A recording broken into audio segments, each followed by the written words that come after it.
Raise the Roof Production.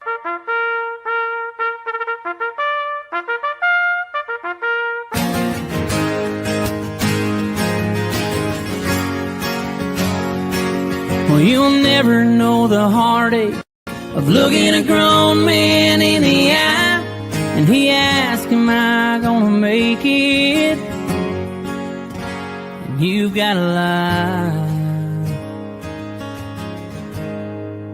Well, they call me Doc, but I ain't got no degree. When shit hits the fan, they're calling for me.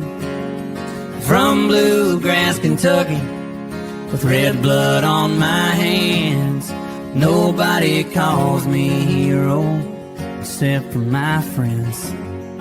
Yeah, they call me Doc. Hello, brothers and sisters and American patriots. Welcome to another edition of Sick Call with Doc. I'm your host, Rod Doc Walbecq, United States Navy Corpsman. Always with us, your co-host, United States Army Combat Joe Misfit Glenn. In the back, on the dials, doing all the good stuff, Brian Devil Dog Roof, United States Marine Corps combat veteran. Today is pretty kick-ass for me. And I know for Joe because you don't have to be a veteran to be on the show. You can be a veteran supporter. You can be a veteran supporter who has found the medicinal values of cannabis and or psilocybin or equestrian therapy or whatever you can bring to the table to help other veterans learn new ways of coping, things of that nature. So today is real special because man,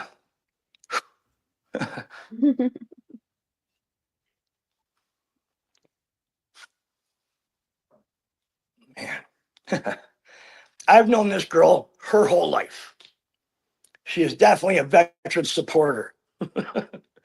Her cousin was an E6 in the Navy, just got out. Her favorites, they're like sisters. She has a nephew, or excuse me, she has a cousin who's an E5 in the Navy. Her uncle was an E8, 28-year Navy. Her one uncle was in Vietnam, 101st Airborne. She had another uncle that she doesn't even know about, probably in Normandy. And she had a great-great-grandfather in World War I, where he was a French interpreter for our side, U.S. Army. So the lineage runs deep when it comes to serving the country. And this young lady has had her own battles in her life with depression, anxiety, abandonment, childhood traumas, and she has MS. I'm going to let her tell the rest of the story. Please welcome to Sick Call with Doc, my daughter, Ash.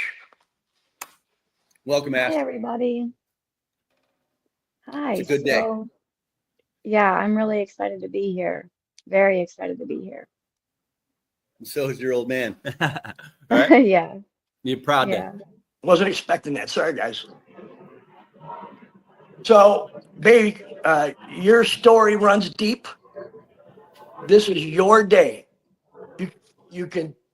I want you to be honest and open, and tell your story as you see it from start to finish. You're not going to hurt my feelings. I was there. I know what I did and didn't do as a parent. So, and the things that you and I have worked through as adults together, which has been really kick-ass, by the way. So Yeah. it's your day to talk, and say whatever's on your mind. If you think that what you're going to say is going to reach into a veteran or another listener's head and it helps them in some small way, one person, you did it. You nailed it. And I'll be honest, it takes courage for you to come do this today. I'm proud of you. Thank you, Dad. Okay. Thank you. So you're a little girl and whoa, boom, what happened? It's actually my first memory. I remember the day that my dad left.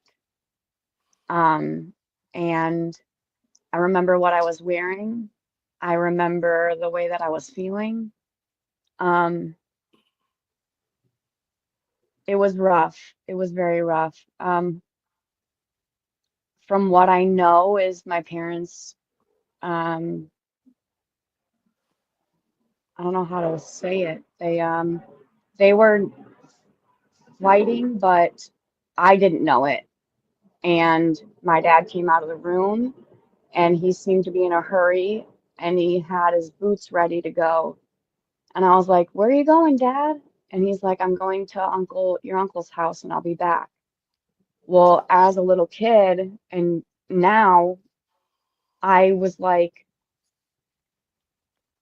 I don't know. Well, first of all, I was hurt. Um, I couldn't even believe that that was happening. And then, anywho, It's okay.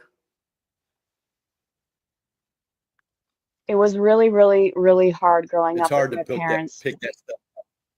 Yeah. Um, living with my parents in two separate households and um, having them both move on pretty quickly after divorce. And well, what it felt like to me was pretty quickly. I don't know exactly how long it was, but Mhm. um, I had a new stepdad and a new stepmom, and I had to learn. It was a huge adjustment, massive adjustment.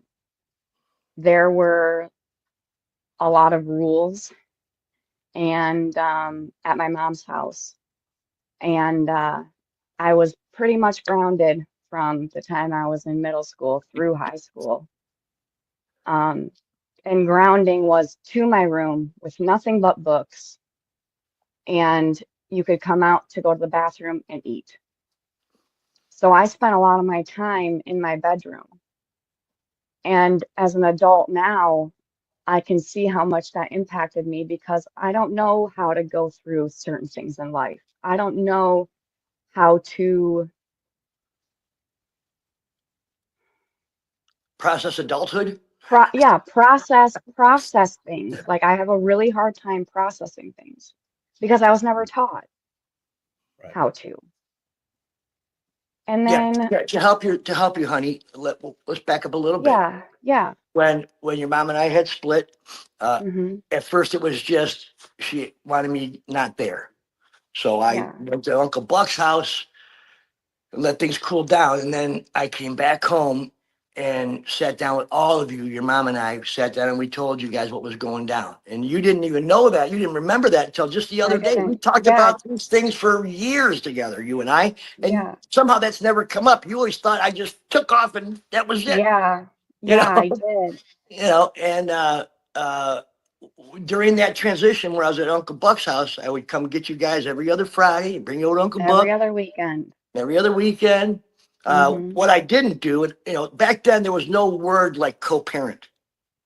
I don't even think it was in the dictionary. All I knew Right. was that I was devastated emotionally and personally, and I could not separate that from you guys in the sense of like um, I still showed my emotions, my anger. I was angry because it's not what I wanted, and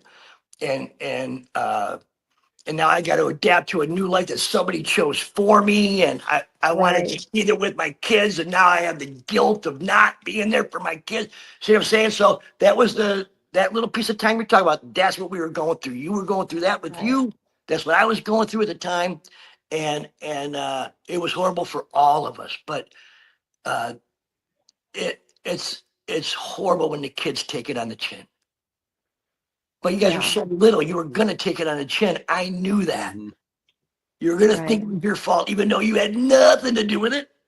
Right. Not a thing. And it was me and your mom issue. And so you can take it from there. But I just wanted to paint the picture of the way it Yeah. was. Yeah. So here you are, 2, 3, 4, 5-year-old little girl, Yeah. and I you was 4. yeah. I know your mom and I started fighting probably when you were 3. Then Yeah. we weren't getting it. We weren't getting it, man. When I became a civilian, when we got out of the Navy. Um, Right. that's when things didn't work out. But so you were 4. What I was 4. you think you were 4 when I went to Uncle Buck's, or you think it was 4 when I came back a week a week later? Well, It was actually just a few days, I think it was, but yeah, I want to say I was 4 because it was right. Were you and my mom together when I went into kindergarten? Because I started kindergarten when I was 4. no. Okay. So that was my first memory that I have.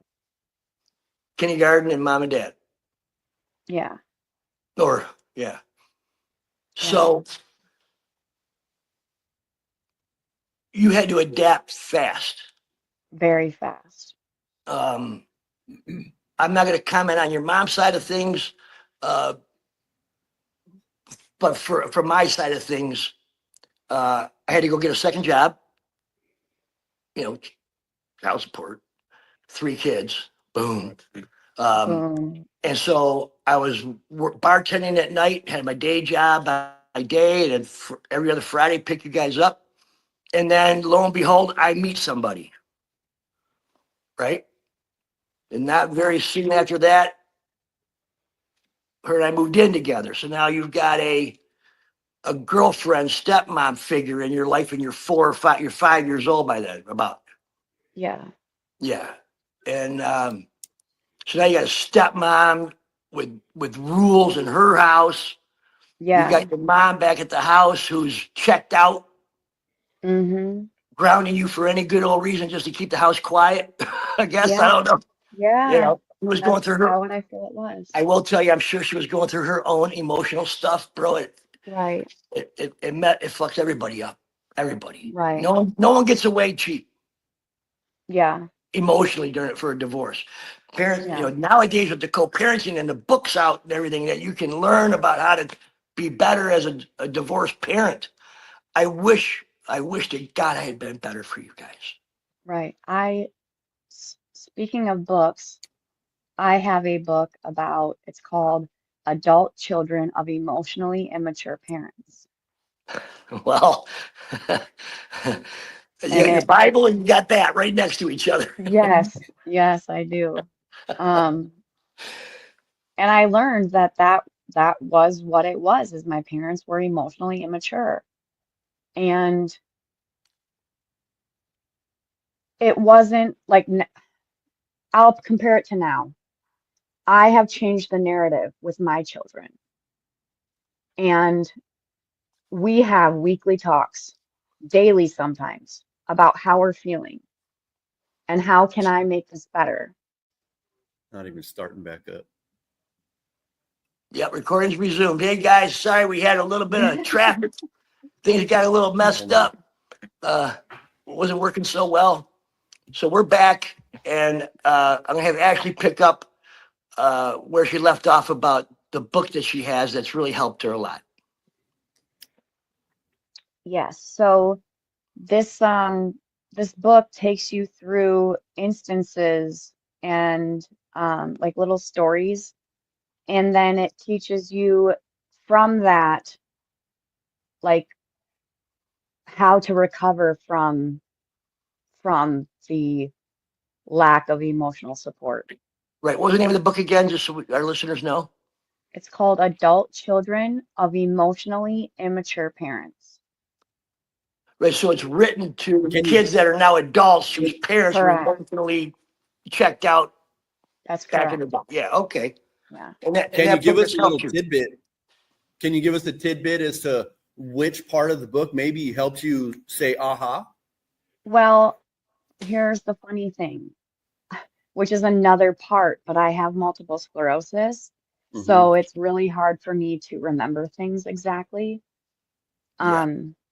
So I do know that it helps, but I don't know the story or whatever it was. It's okay. I understand that. So let's go back to the childhood, because a lot of it had everything, except the MS. A lot of the other things that you have been suffering from was because of a lot of this stuff. So this when you're a little girl, but you had all the way till 18. So Yeah. what was it like being a teenager of emotionally distraught parents? Because things got better, at least I think at my spot. Oh, yeah, it did. It did. But Yeah. in the other home, I don't know. It's like I was just grounded all the time. I don't even have any life instances to be able to tell because I didn't live Honey, a I lot. didn't know that. Well, when I came to your house, I was ungrounded. You know what Well, I yeah, you're mean? not going to come to my house and be At the Yeah. same time, there was a few times your mother said, "Please keep them grounded at your house too," and I lived by that. Yeah, I remember that. I do remember that. Only a couple of instances that she ever tried to influence how you were at my house. Yeah. So here's the thing, guys. I married another person who was emotionally childish. So Yeah. I married another lady, and at the time she was so young, she was 10 years younger than me. And we got married. We did 16 years together. But so all of Ashley's childhood, she had a stepmom. And that brings its own semantics to the table, things that were said and done that I had no idea of, that when she became Oh an adult yeah. and talked like adults, then I learned all these things about the person I had just divorced.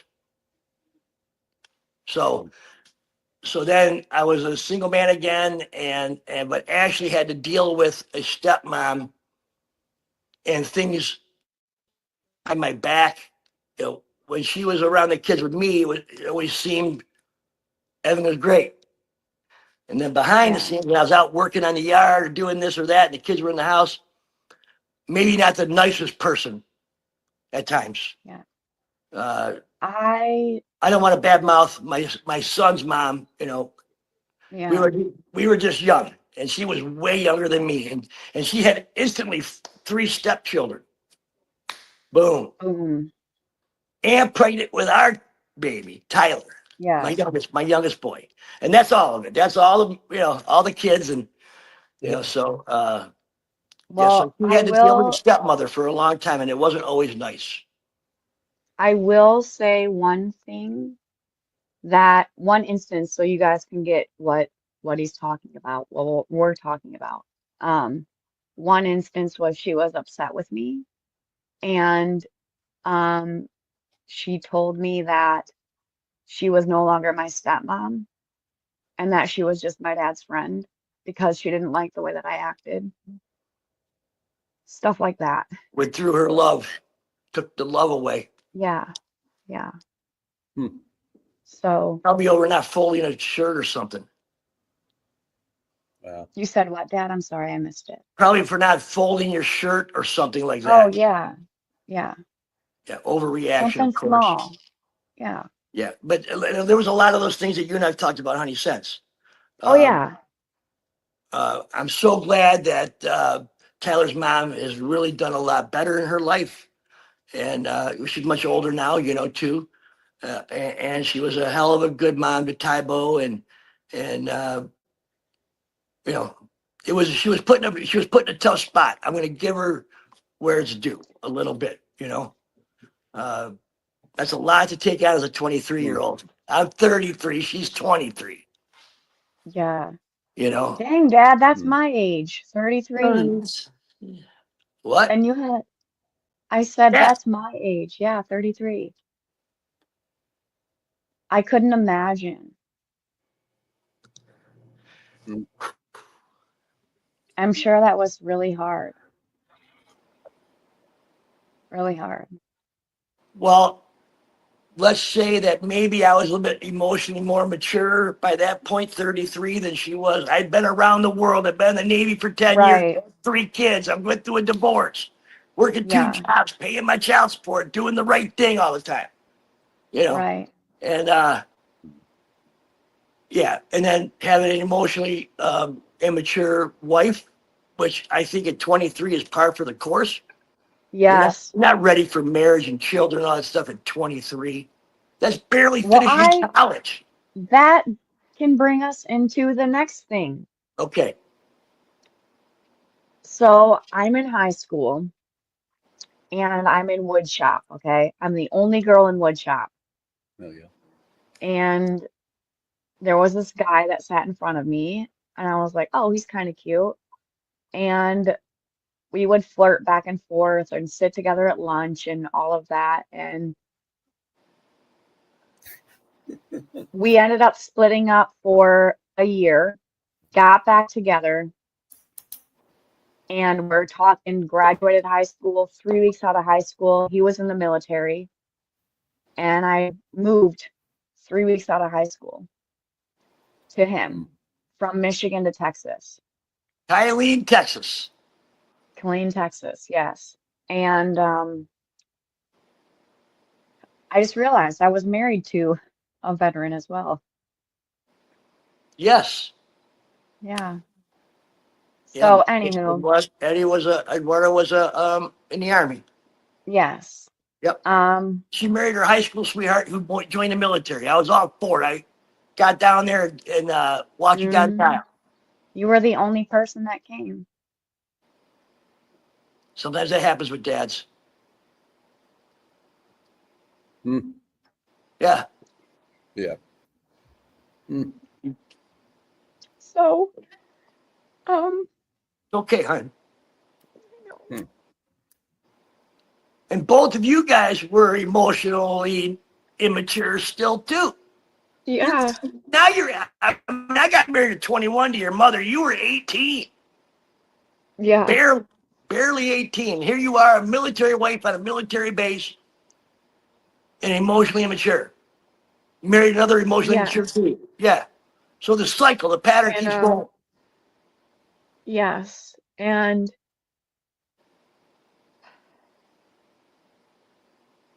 we ended up, so Ian, our son, he's 13 now. Um, Me and his father went to Michigan from Texas to do Christmas break with our families. And we went to my mom's house, and we had already had the plan that I flew there with Ian. He drove there because I didn't want to be with a newborn in the car for 24 hours, you know. So I flew there, and he came up, and it's Christmas time, and I woke up one morning and he was like packing up, and I'm like, "Where are you going?" And he said, "I'm going to my mom's for a little bit," because he wanted to go visit her for Christmas, and that's in North Carolina. I'm like, "Okay." So he goes, and a few hours later, maybe 12 hours later, he messages me on Facebook and says, "Don't come home. Actually, you bring me my kid and you leave."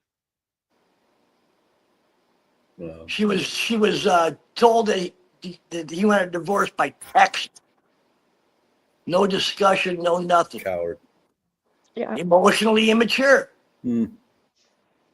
So And then, another bout of abandonment. yeah, And let me take it from here to help you, honey. okay. Okay. Hmm.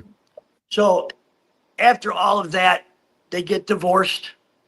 The divorce happens in Texas. And a little while after the divorce, they tried to make a go of it again. And ended up in the Carolinas with him. Yep. And things started getting a little tiny bit physical. And I got a call from her, and my father-in-law were there in 16, we drove 16 straight hours. We picked her up, we brought her home. And she used to stay at my mother's house, her grandma's, with the baby. They ended up so we went and grabbed him while he was at work, and we just left. And But wait, according to my divorce, in it stated that because he was in the military, I had all rights to designate the primary residence of the child with no geographic restriction. and what we So didn't I was know, like, go ahead. honey, was that not if they try to get back together again and live in a different state, that It divorce is null voids and it void. out. North Carolina or South Carolina's laws are different than Texas, and so then it's a null and void thing. Well, she comes and brings the baby up here to be with us. Just And for support. I didn't have support anywhere else. yeah, she had nobody there besides him and his mother. So they go to the judge a couple days later, get an emergency withdrawal, the kid back to the dad, and made up a bunch of stuff, some stuff not made up. Well, what but a bunch of stuff. happened? Hold on. I'm sorry, Dad. I'm Go sorry. ahead. What they saw was when I was scrambling to get all of my clothes and all of Ian's clothes and get everything packed up, and I had to do all of that in a little amount of time. So there was stuff everywhere. So she went, I say she, my ex-husband's mom had a big play in it too. Yeah. Took pictures of the house being disheveled and told the judge that she was unfit mother. She's a nomad, has a nomadic lifestyle. And they got an emergency junction, and all of a sudden, Oakland County sheriffs are at my mother's door, just taking her child away from her. And I had nobody there. I didn't have my dad there. I didn't have my grandma there. I didn't have my uncle there. I didn't have anybody. I was by myself. And my phone didn't have any service on it. They just showed up. We got a warrant. The kid comes with us. Have a great day.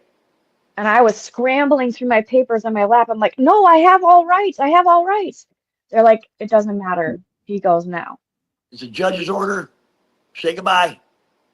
And took her boy out of her arms and went back to the Carolinas with him. And then for a spell, she was trying to fight to get custody back. And there's one thing you need when it comes to getting your kids back, and that's money. Lawyers, a good lawyer is a ton of money.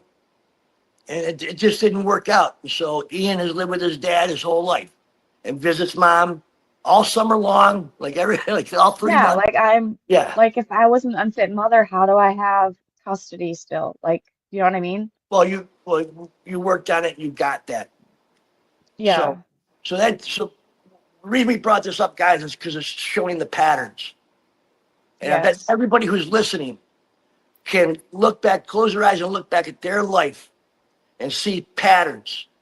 Right. You can't do nothing about them until you see them. Huh, baby? Yeah. Right. Yeah. Just like, in my instance, physical abuse. Yeah. How many times did I touch my kids, Ash? I got a spanking twice. Right. Once because you deserved it. Once you know I'll do it again. Yeah. I didn't get spanked as a kid. I really didn't. No. I made the choice. I saw the patterns and I made that choice when you guys were born. When Josh was born, I was 18 years old. I knew that day I would not lift a finger in anger to my kids. Yeah. And I never did. I never did. Once because you deserved it. You needed a little swat. But not 15, 20 minutes and belts and stuff, you know. Right. Yeah. So I stopped that pattern, and you're stopping the emotional abandonment of your children's emotions. Yes. You know, and it's so funny how people can see things differently. Because I didn't spank you guys, I had to figure out another way for you to understand and be disciplined. And I always thought that I was the kind of dad that got right here with you. Yeah. If you, Dad made a face, and if he made that face, you better go do something else. Just walk away. You may not get spanked, but your life will suck. Yeah. Yeah. Yeah.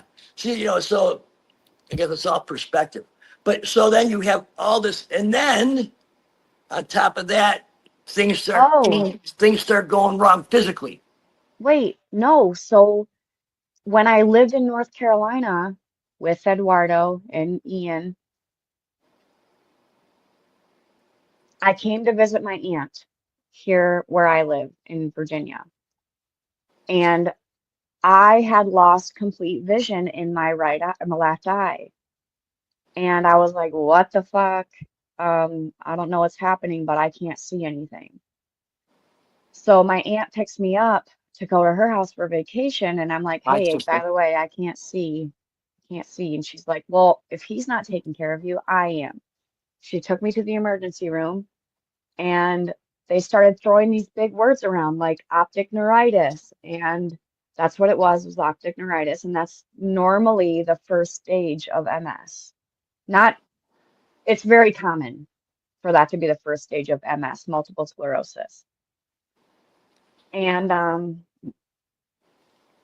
so right after that, I went back home to North Carolina, and I would never do this to this day, but I did it then. And I looked in his phone because I felt like something was really odd about the way he was acting. And I was like, there's got to be something, like another woman or something, because he just completely dropped all emotion towards me. So I told him one day, I said, I have a doctor's appointment or a doctor I have to call. Can I use your phone? And I just took it in the other room and I looked in it, and sure enough, he was definitely cheating on me. So I forgot about that part. yeah, that was another reason that you came down. Where was I going with that?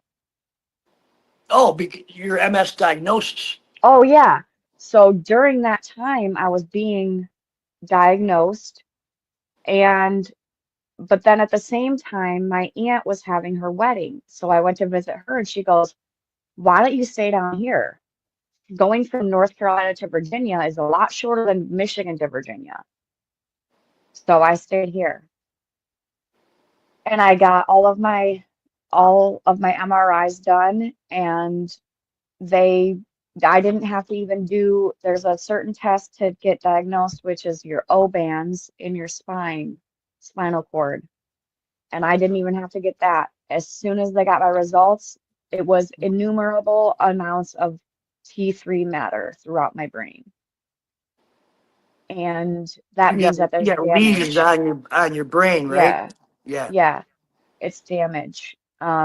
Because, okay, let me describe MS for people who don't know. I can describe it in easier terms. Think of a cord that you plug into the wall. The rubber on the outside is the conductor. The inside is the wires. Think of that as your nerve. My body eats the conductor off my nerves, off of my cords, if that makes sense. Right. So your wires, the information from the brain to the body shoots out the holes. It doesn't get where it's supposed to go to tell your body what to do. Correct. That's a great way to put it. So in layman's terms, so her pathways are messed up, and so her brain and her body don't always jive, don't always talk.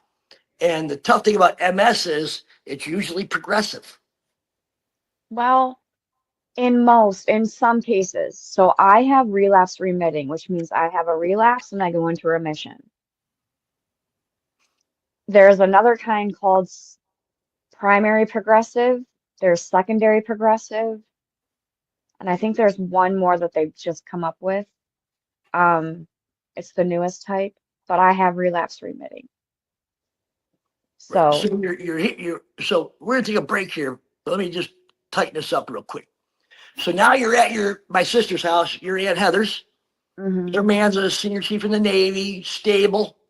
Yes. You're there. Ian and Eduardo are in the Carolinas. Correct. And you're breaking up. You break up. Yeah. That's a great spot because we're going to talk about more pattern in a moment. Let's go to break. Let's support some other veterans, and we'll get right back to it. We'll be right back. Division doesn't happen by accident. It's engineered, layered into our systems, etched into our history, and sold to us as truth. Divisive Measures is the podcast that pulls back the curtain. Host Brian takes you down the rabbit hole, into the policies, the propaganda, the pain, to ask one question: who profits from keeping us apart? From PTSD to systemic oppression, from inherited trauma to digital echo chambers. This show doesn't flinch. It listens. It questions. It connects. Divisive Measures, premiering July 1st on Spotify, because the only way out of the divide is through it.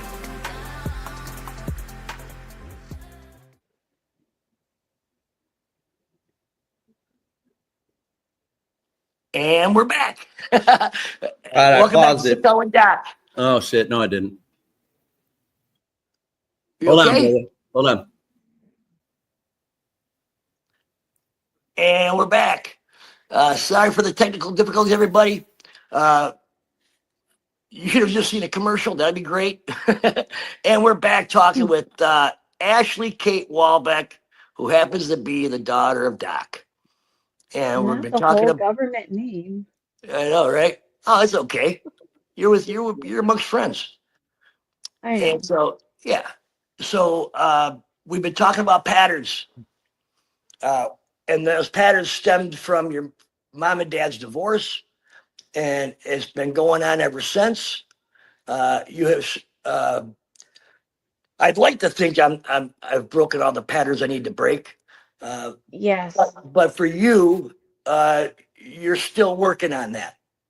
Yes. But knowing it, recognizing it, is the first battle. Yeah. Right. So we left off. You're now at your aunt's house. You got a recent diagnosis of MS, and you're Googling it and seeing all the negative, and you won't live past 30 and all this stuff. And, Yeah. you know, I did the same thing when you said you had MS. I'm like, I was like, I don't even know all about this, you know. And, and so you're at your aunt's house, you have a diagnosis with MS, you got yourself a little job at the smoothie place, or maybe I'm going too fast, but you, lo and behold, decide you're going to fall in love with a dude across the street from your aunt's house. Sure And did. let the pattern continue. Go ahead from there. So you meet Eddie. So her first husband, Yes. Eddie, Eduardo, second husband, Eddie. Yeah. Father-in-law, Eddie. His father, Eddie. My son, Eddie. I don't know. It just follows me Lots of everywhere. Eddies in your life. Yeah. Mm. Yeah, Edward and Eddie. Wasn't it Yeah. a TV show or something back in the day? Yeah. Ed, and Eddie. She liked, Yeah. yeah. So so here we are, and let's get into it now. Ashley has been raging alcoholics. Yes. But in the family, there's a pattern there. Some of us are working on it. Some of us have conquered it the best they can. And I remember I sat and watched. She's watched me suffer through it, and then I've watched her suffer through it. And you know, while she was, this is when she started drinking. Was since she moved to my sister's house and that piece of her life. Was not a drinker before that, but coping mechanisms. You're emotionally immature. You don't have coping mechanisms. You just been going through life. Ash, I'm gonna be honest. You were very sheltered as a kid, and you're going through all these adult things, dude, and they're hammering you one after the other. Hammering. Some of it's self-inflicted. Some of it's brought to you, but you got a lot of things being brought on to you.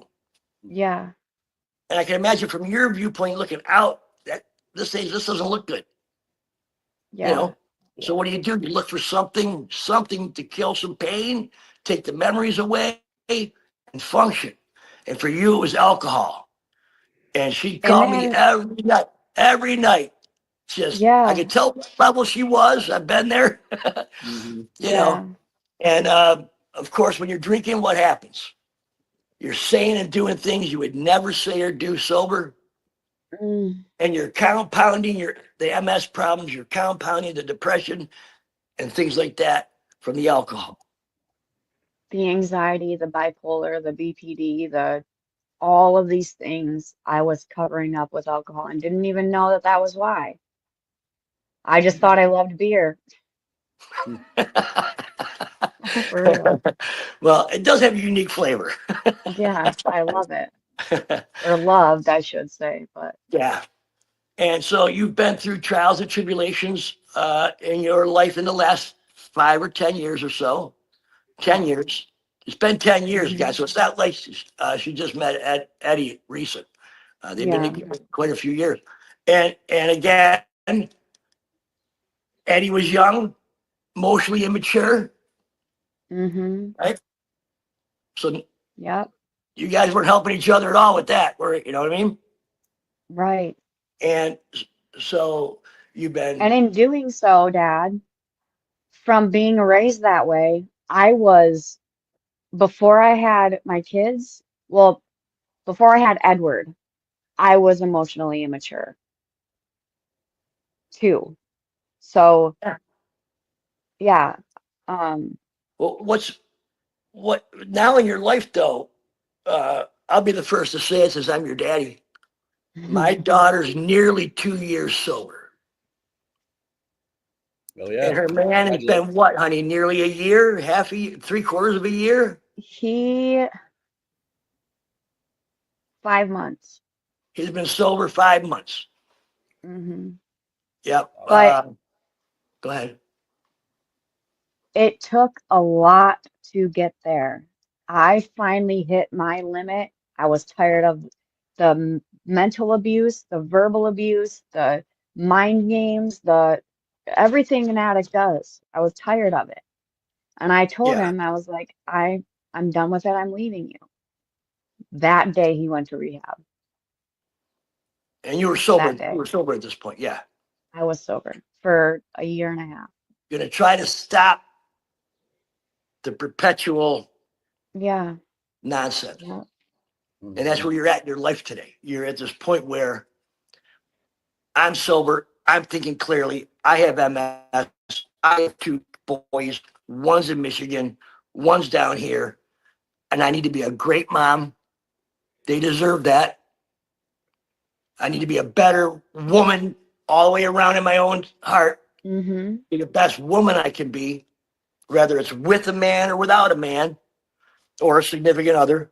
You know what I mean? And so uh, I'll never forget it.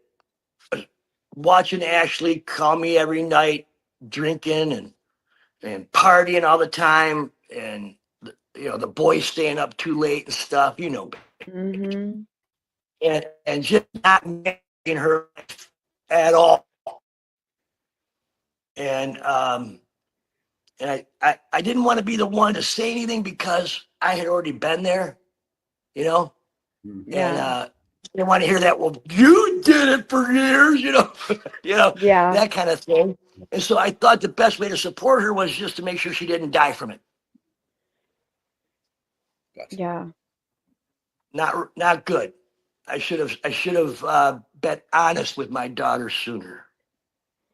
Hey, look, it's Sometimes all part of the dad, journey. sometimes dad got to do that, draw that line, and hope they come back and see you someday.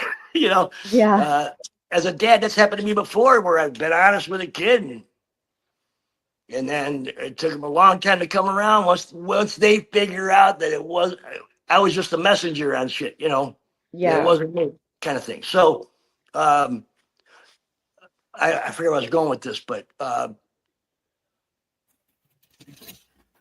the fact that you are almost 2 years sober, and so what happened was she called me on the phone a couple years ago, October, and she said, No, it "Dad, I was can't do this anymore." September, but it doesn't matter. September. Well, I was down there in October then. Yeah, Yeah. Yeah, you were. that's why it stuck out in my head. Called up. She was tanked up but crying, and she asked for help. And we hung that phone up, and Evie said, "We got to go."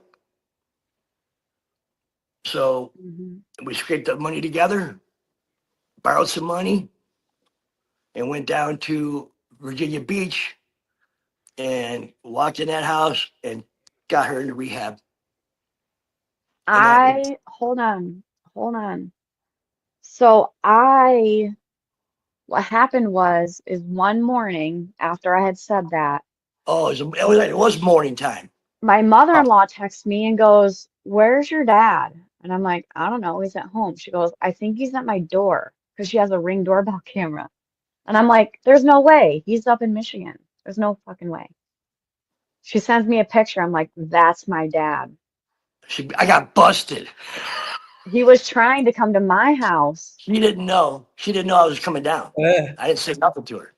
Yeah. Yeah. And So what I did, so, so I went. So my sister's lived. I was at my sister's house, and her man's parents live across the street. So I was going to go to them because I knew Eddie was still drinking and messing up. I wanted more help. So I tried to yeah, rally the troops by going over to their house and knocking, because they know me enough that I could knock on their door and say, hey, Ashley's going to rehab. You guys want to help me get her there, you know, yeah, and to bring in, as a team, as a family. And they weren't home, but they had the ring doorbell thing. And yeah. they're looking at their phone, and I'm standing on their porch, and then she sends the picture to Ashley. So I asked my dad, I said, so when are you going to come see me, Dad? I never That's the responded. first thing I I said. He never didn't respond. responded. Till the next day, I showed up. So we waited Yeah, till they showed morning. up.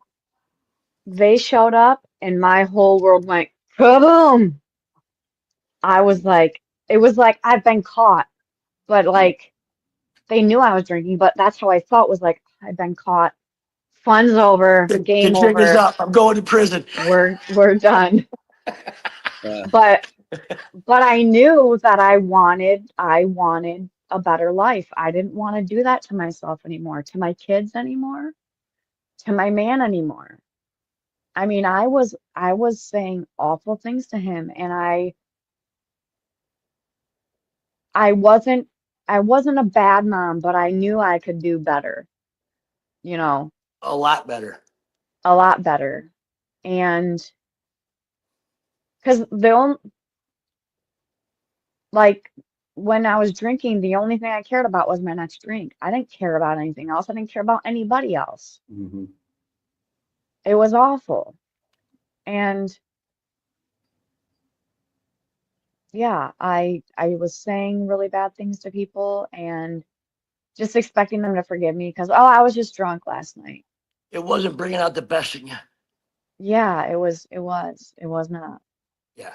So it was myself and my wife, Evie, and Eddie's mom. We just showed up that morning, and it was a wrap. And all she said was, Dad, will you promise to stay here till I get out? And I said also, when I get out, my kid comes back to me no matter what. That's right. That's right. Yep. So I stayed at my sister's house. Every night I stayed at the sister's house, Heather, for a month. And Ashley went to rehab for a month. And I can't even tell you who this person is in front of me anymore. You know, it was the girl I knew when she was a kid, but a woman now. And all the best of her comes out. Her love, her insatiable lust for life, her kindness. It's back. It's amazing to see. Congratulations, Ashley. Thank you, Dad. Thank you. Thank you. I can tell when I'm on the phone with her, she's talking to her boy. She's in the moment now and making progress and building a better relationship with her son and her son, Ian, who's here in Michigan. He was just there the whole summer, and she's doing much better. And not just because of her sobriety and because she's got this MS thing kind of down pat now. And there's been no big flare-ups that makes her paralyzed for days or nothing like that. Working on her, having her man being sober, working on being a better mom, just a better all-around woman for other women to see and to emulate. Cannabis has helped. Oh, absolutely. Yeah. And I don't know any person that's been on the show where cannabis didn't help them in one way or another. Yeah. Just happens to be God's plan. It was put here on the earth back when they built it, you know.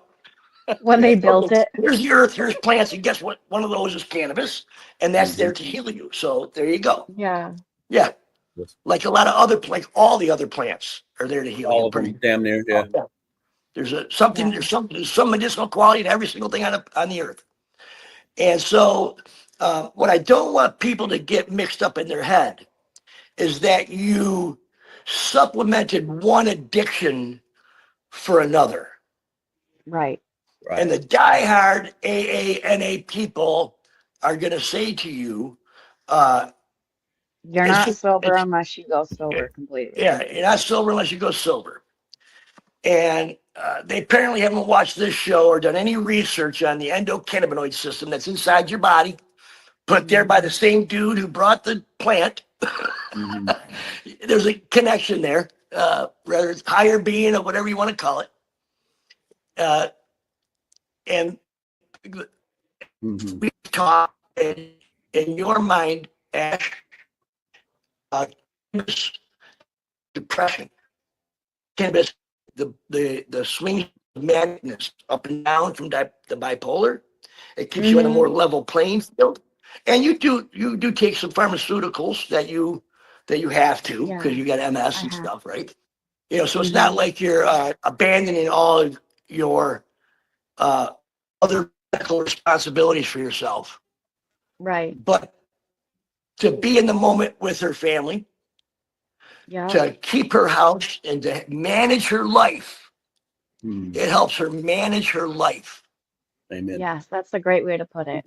Clear-headed. Oh, how can you be clear-headed on marijuana? Clear-headed and in the moment. Yes. And Present. making decisions. Cannabis has helped her make the decisions that she's not going to tolerate these certain things in her life anymore. And my future son-in-law said, I'd rather, I pick her over the alcohol. Yeah. And that's stopping the pattern. Amen. Yeah. Breaking the generational curse. Yeah. So I wanted to put a disclaimer out there. If there's anybody struggling with alcoholism or other substances, my message, my inbox is always open. Always, because sometimes you just need somebody. That's what I needed. And my dad showed up. And I'll forever be grateful for that. Oh, you're welcome, honey. Hey, yeah, and next, what is it? Next month on the 20th will be 2 years sober for me. Really? Check it out. Congratulations. Thank you. That's why I feel this. I feel this conversation with you very deeply.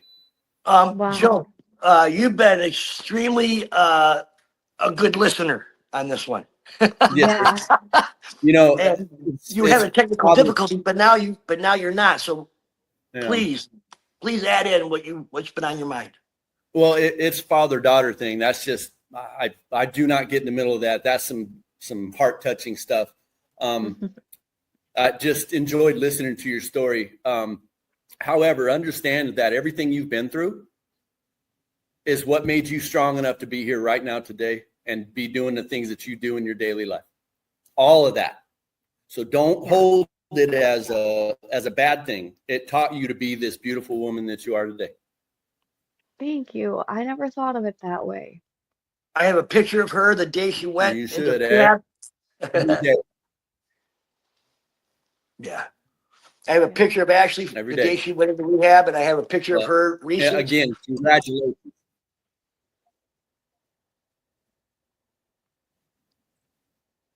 Yeah. Congratulations. Bitch. Thank you. That's awesome. So what's next for next for Ashleigh? And keep kicking ass. Thank you. Just kick ass all the time. Just be the best me that I can be. Bring that forward. Share my love. Share compassion.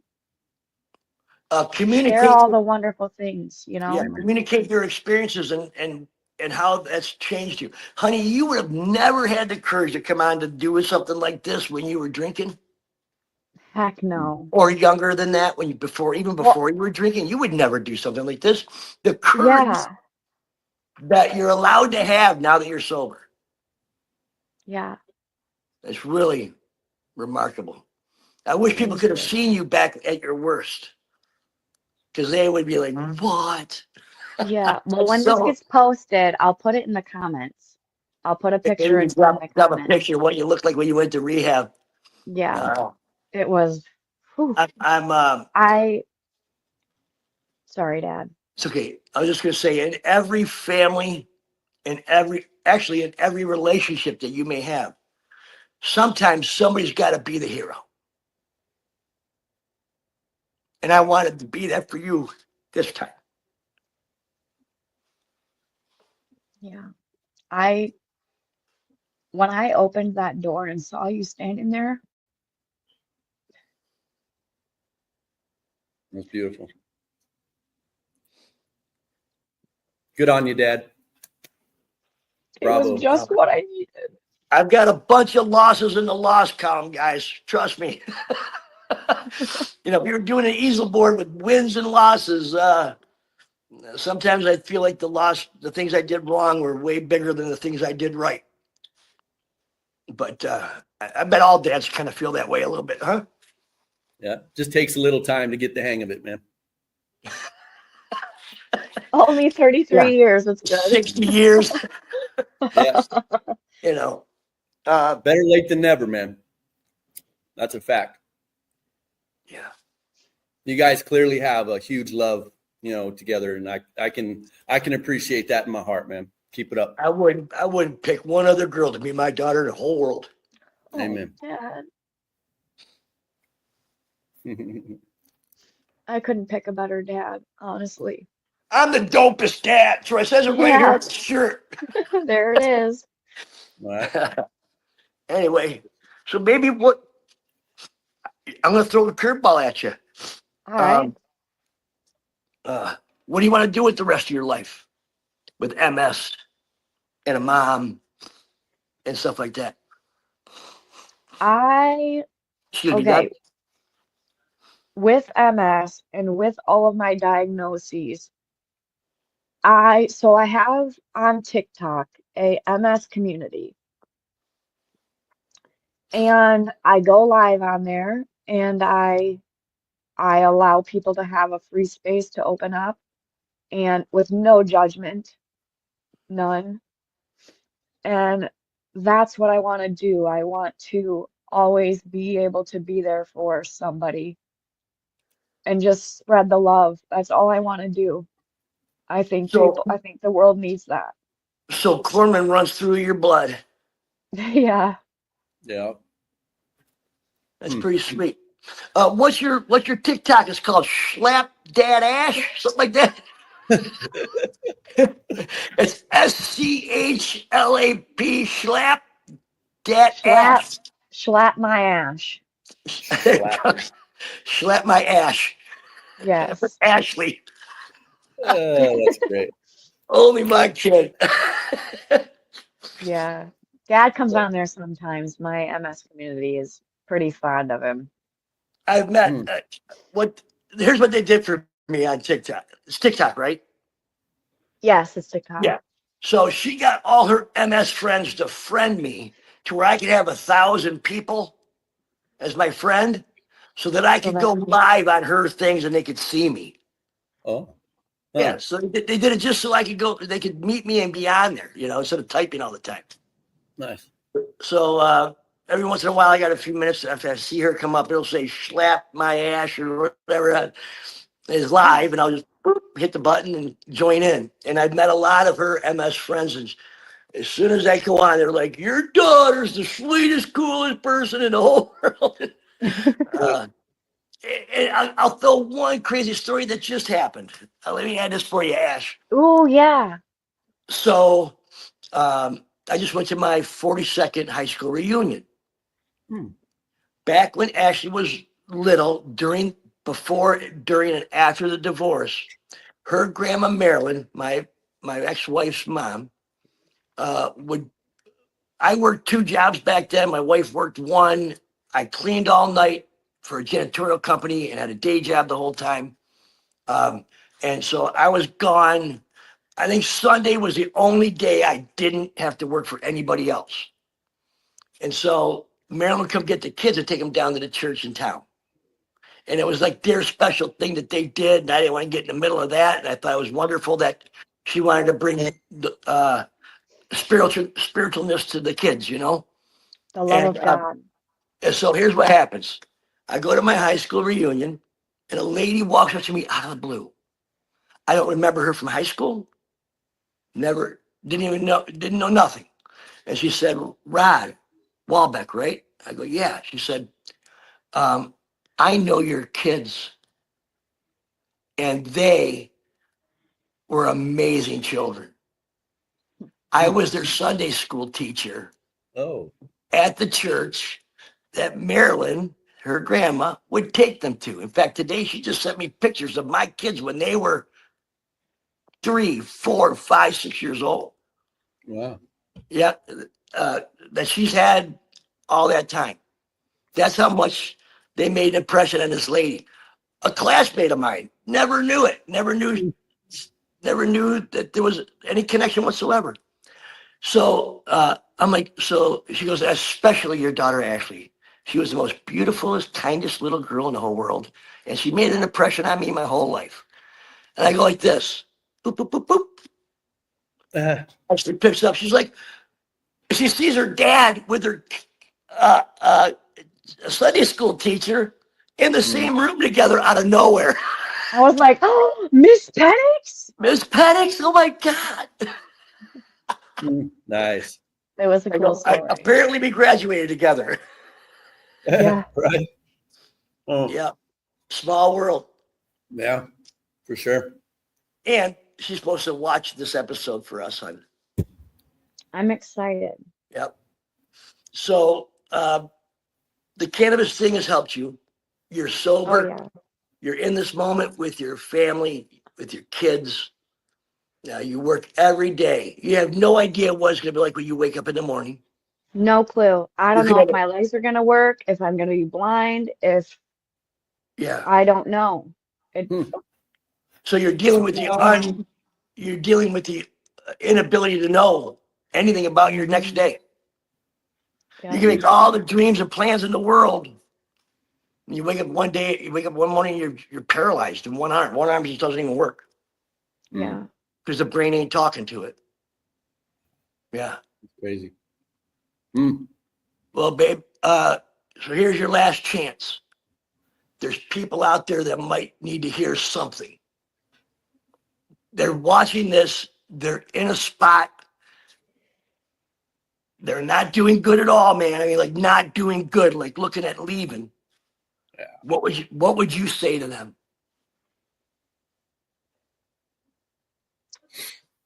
I would tell them that hang on tight. Things do get better if you work it. If you work it, things do get better. Joe and I talk about it all the time. If you want to get better and you want your life to be better, you can't chicken out. You can't bottom out. You got to get after it. Well, you've got to change some shit in your life in order to change some shit in your life. That's right. Yeah. So you have to make the choice that it's you. You've gotta, in all aspects of life. That did not sound emotionally immature at all. No. That sounded very mature. And you're holding their feet to the fire. And Joe and I say that all the time to our fellow brothers and sisters. You got to do the work. You have to. You don't get to get out of it. Nobody else is going to do it, folks. Nobody. Yeah. You have to do it for yourself. And you got to have that. You got to just have that drive forward. You've got to be so sick of your shit. Yeah, exactly. So that's not a joke. I'm sick of my own bullshit. I'm so tired of myself. Yeah. That's why I quit drinking, is because I was tired of my bullshit. I was tired of my fucking running. I was tired of my just getting sloshed, man, and forgetting everything and not having to go have any responsibility. And having excuses. Yeah. Having excuses for everything. Tired of it. So I quit. Yeah. You don't. And this side is a lot better than It is. like just the mental clarity. Mm-hmm. That alone is insane. Well, if you look at a human brain when it's drunk under MRI, if you'd have 20 some lesions on your brain and be drinking, I always said to myself, that can't be good. I'm a corpsman. I know it can't be good. Mm-hmm. You know, I should have said something sooner, honey. Yeah. But I mean, you did. You tried. You tried a couple times, but I just pushed it off. Push it off.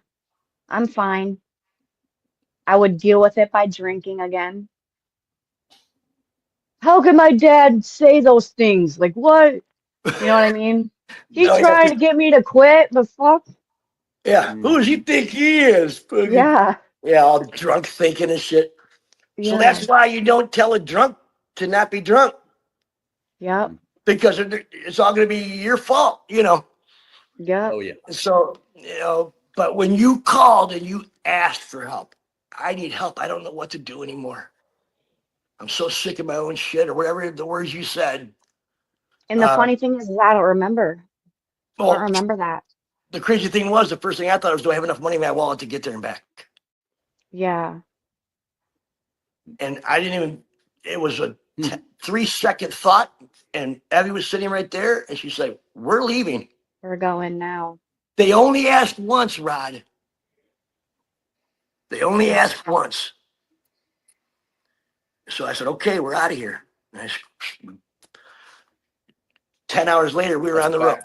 We had to pack and everything. And we had a brand new puppy dog. We brought He him with us. was 6 months old, Dad. Yeah.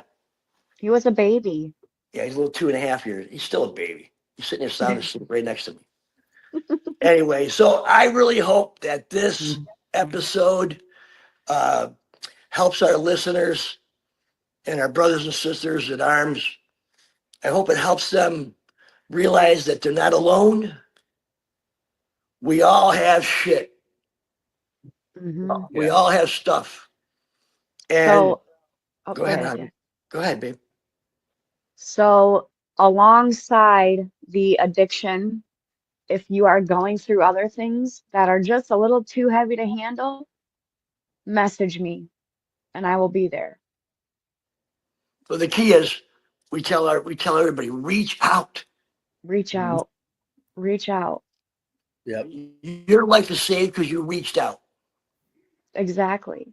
100%.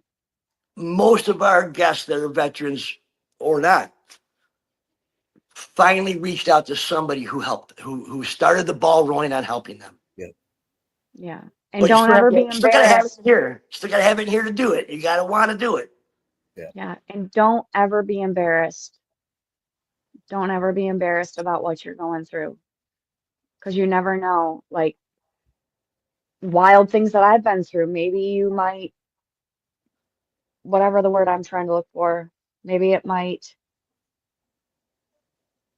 I can't think of the word. It might spark something in you to be like, oh shit, that happened in my life too.